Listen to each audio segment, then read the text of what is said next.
Guys welcome back to Nirisha vlogs. నేను ఇవాళ silk thread bangles చేస్తున్నాను. ఇది వచ్చేసి ఒక పట్టు శారీకి. సో మిడిల్లో వచ్చేసి లైట్ పర్పుల్ పింక్ వచ్చింది. ఇది వచ్చేసి బార్డర్ వచ్చేసి బ్లూ కలర్ వచ్చింది. దీనికోసము సెంటర్ బ్యాంగిల్స్ 6 కట్ బ్యాంగిల్స్ తీసుకున్నాను. శారీ కలర్ అయితే ఏదైతే ఉందో సేమ్ కలర్ సిల్క్ థ్రెడ్ తీసుకొని మొత్తం సింగిల్ స్టోన్స్తో పేస్ట్ చేస్తూ వచ్చాను. ఒక బ్యాంగిల్కి 8 స్టోన్స్ పడ్డాయి. అలా 12 బ్యాంగిల్స్ చేశాను. 6 బ్యాంగిల్స్ లెఫ్ట్ హ్యాండ్కి, 6 బ్యాంగిల్స్ రైట్ హ్యాండ్కి. 2 టైప్స్లో పెట్టుకోవచ్చు. ఫస్ట్ చూపించినట్లు పెన్కి పెట్టేసి అన్ని బ్యాంగిల్స్కి at a time single lines పెట్టుకుంటూ వెళ్ళచ్చు. లేదు అంటే ఒక్కొక్క బ్యాంగిల్కి స్టోన్స్ పెట్టుకుంటూ రావచ్చు. ఇవి వచ్చేసి సైడ్ బ్యాంగిల్స్ కోసం బార్డర్ కలర్ తీసుకున్నాను. ఇవి వచ్చేసి 2 కట్ బ్యాంగిల్స్. డిజైన్ మాత్రం చాలా బాగుంటుంది, మంచి లుక్ అనిపిస్తుంది.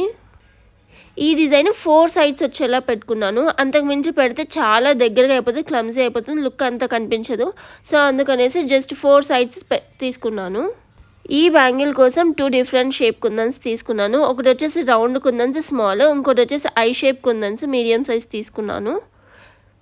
చాలా ఫాస్ట్ అండ్ ఈజీగా మనం పెట్టేయచ్చు. చాలా లుక్ అయితే బాగుంటుంది, ట్రై చేయొచ్చు మీరు కూడా. ఎలా ఉన్నాయో కమెంట్స్లో పింక్ చేయడం మాత్రం మర్చిపోవద్దు. సబ్స్క్రైబ్ చేయండి, లైక్ చేయండి, కామెంట్ చేయండి. Thank you for watching.